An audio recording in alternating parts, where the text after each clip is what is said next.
guys, jumpa lagi dengan Mimin Oyen GG. Mari kita lanjutkan cerita Donghua Dewa Xiaoyan part 11. Ayo langsung aja kita ke alurnya. Pada saat ini, meskipun 817 hampir bisa menghindar dengan seluruh kekuatannya, namun tinju Xiaoyan masih mendarat tepat di dadanya, membuat suara tumpul yang bergema di udara dan ada cahaya hitam yang melintas di baju besi dewa palsu. Jelas bahwa seluruh baju besi itu menggunakan kekuatannya untuk menahan pukulan Xiaoyan. Baju besi di dada 817 pun masih terlihat tenggelam ke dalam, dan kemudian seluruh tubuhnya tertembak ke belakang. Pada saat yang sama, sosok 830 dan 853 menukik lagi.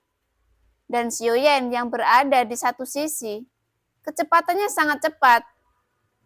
Dan tinju menyamping, terbanting lagi, membanting ke arah 830. Duar.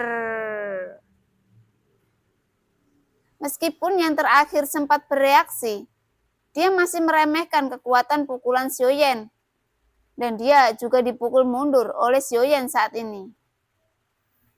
Namun, ada dua angin kencang bertiup dari belakang Xiaoyan saat ini. Dan sosok 817 meraung lagi. Tampaknya pukulan Xiaoyan baru saja membuatnya tertembak mundur.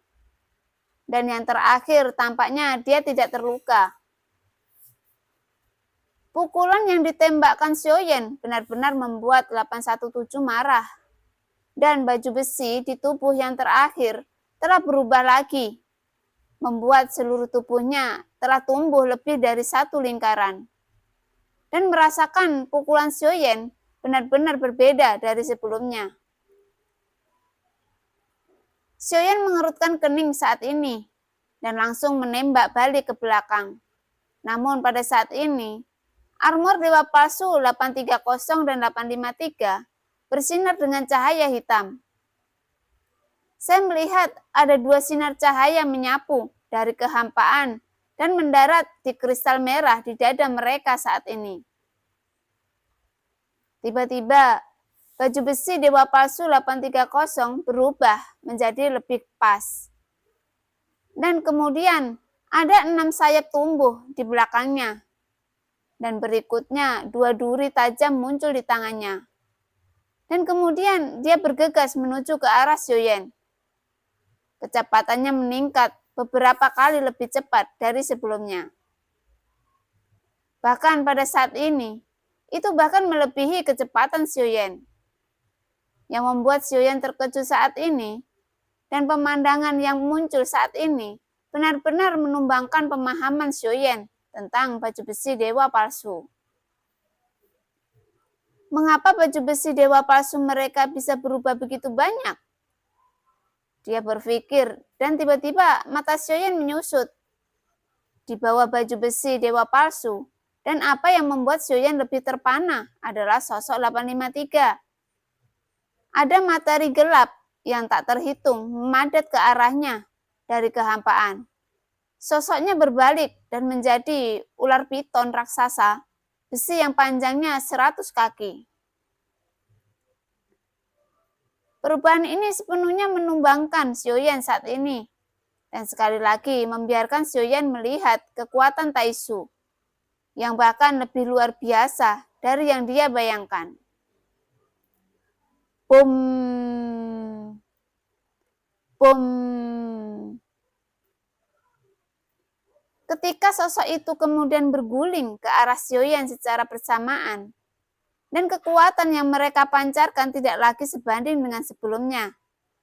Bahkan jika Xiaoyan menggabungkan klon dewa asli dan klon Taishu pada saat ini, itu akan berbeda dari ketiga Taishu ini, yang tiba-tiba mengalami peningkatan kekuatan besar saat ini. Dan konfrontasi manusia ini berada di luar kemampuan Xiaoyan sendiri. Ini terlalu sia-sia. Mungkin ada sesuatu. Mata Xiaoyan sedikit menyipit. Tetapi di hadapan 3 sosok yang bergegas ke arahnya dan kecepatan tembakan ke belakang Xiaoyan tiba-tiba melambat. Namun pada saat ini, sosok besar muncul di depan Xiaoyan. Sosok 830 yang kecepatannya melonjak. Tiba-tiba meraihnya dengan mulut besar di bawahnya. Dan kemudian dilemparkannya dengan keras. Kemudian seolah-olah hampir terbelah menjadi dua. Namun ada sosok yang mengaum saat ini. Dan 9 ular sanca raksasa muncul di depan Xiaoyan. Dan Xiaoyan langsung menjadi jauh lebih kecil di depan binatang itu. 9 sanca. Kemunculan tiba-tiba dari binatang buas itu juga mengejutkan ketiga sosok Taisu itu. Dan Jiu Ying tidak memiliki tubuh. Dan 9 ular sanca raksasa, semuanya adalah tubuhnya. Tiba-tiba pada saat ini, Jiu Ying menghentikannya.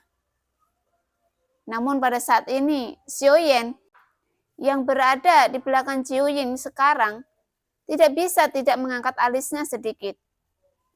Meskipun dia tahu bahwa Jiu Ying kuat, tetapi dia tidak pernah berpikir bahwa Jiu Ying begitu kuat. Aku tidak menyangka sanca ini begitu kuat. Xiaoyan tidak bisa tidak memuji. Jiu Ying jelas mendengar kata-kata Xiaoyan, dan kepala ular sanca menyapu Xiaoyan, dan mulut besar seperti baskom darah berhenti di depan Xiaoyan. Namaku adalah Jiu Ying. Dan ketika kepala sanca raksasa itu menukik, itu benar-benar menindas. Tetapi saat dia membuka mulutnya, suara seperti anak kecil keluar yang langsung membuat Xiaoyan menghancurkan pertahanannya. Dan aku hanya bisa mencibir. Namun pada saat yang sama, setelah trio Taisu telah disesuaikan, serangan sengit diarahkan ke arah Jiu Ying. Menghadapi serangan trio Taisu, tetapi serangan mendadak ini tampaknya dia mampu melawan. Tetapi pertahanan dan serangan trio Taisu saat ini juga sangat cepat. Membuat Jiu Ying juga cukup kerepotan untuk dihadapinya. Meskipun siulan berkepala 9 sanca hampir tidak dapat memblokir serangan ketiganya, itu masih agak sulit untuk bisa menyelesaikan ketiganya. Dan kekuatan ketiga Taisu masih terus tumbuh. Mata Xiaoyan sedikit menyipit. Dan dia menemukan bahwa kekuatan yang terus-menerus mengalir ke dalam baju besi dewa palsu mereka, itu datang dari kehampaan. Ini yang membuat Xiaoyan merasa sangat aneh. Jelas, baju besi dewa palsu memiliki banyak kemampuan yang tidak dia mengerti. Yonghe menatap Jiu Ying yang muncul saat ini, dan pupil matanya sedikit menyusut. Jiu Ying, bukankah seharusnya di tiang jurang? Yang membuat Yonghe sedikit mengernyit. Segera, Yonghe dipisahkan oleh jarak yang jauh, dan sidik jarinya berubah. Kemudian sederetan cahaya besar muncul di atas kepala Jiu Ying, dan kemudian berbalik ke arah Jiu Ying, pergi di bawah kafan 9 sanca. Itu membuat kecepatan dan serangan Jiu Ying anjlok dalam sekejap.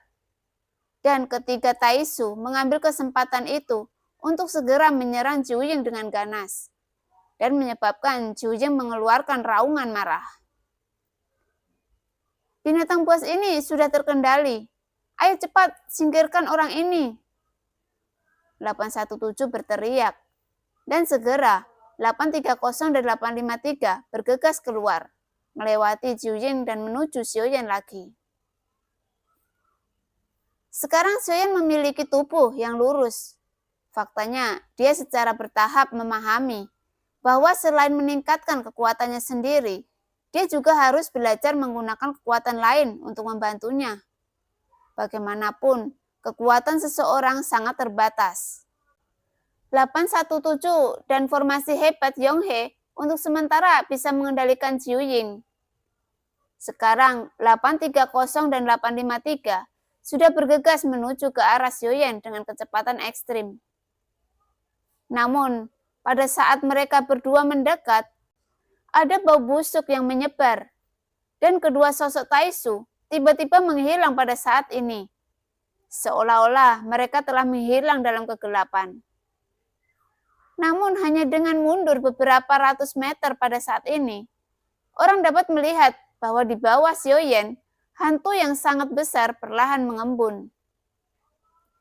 Ini adalah mata Yonghe yang awalnya tenang tiba-tiba menyusut saat ini, dan dia tidak percaya apa yang dia lihat sekarang. Hantu raksasa yang tak tertandingi itu persis Su Ekun yang dia pernah pimpin untuk melahap Xiaoyan saat itu. Namun Su Ekun yang tiba-tiba menghilang dan muncul di tempat yang seharusnya dia tidak muncul, yang membuat Yonghe benar-benar tidak bisa memahaminya. Sial, bagaimana Su Ekun muncul di sini?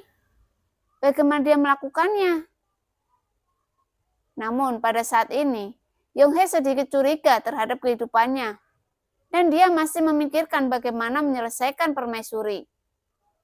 Sekarang tampaknya bahkan permaisuri tidak perlu mengambil tindakan, dan mereka sulit untuk menjadi lawannya. Saat Yonghe memikirkannya, ada raungan kemarahan datang dari atas kepalanya, dan bayangan hitam besar menyerangnya. Dengan keras, cakar besar tiba-tiba jatuh, dan tubuh yang terakhir melesat ke belakang, membuat kekuatan abadi melonjak di tubuhnya untuk mengimbangi dampaknya. Melihat penampilan binatang besar lainnya, wajah Yonghe menjadi pucat saat ini, dan binatang ganas di Yonghe tidak mengetahuinya, karena itu jelas tidak berasal dari dunia ini. Binatang buas ini adalah binatang iblis. Anda harus tahu bahwa Xiaoyan memiliki total 4 binatang dari level ini, dan ada juga naga raksasa skala darah. Namun dia belum menerima pelatihan saat ini, jadi dia tidak akan bermain untuk saat ini.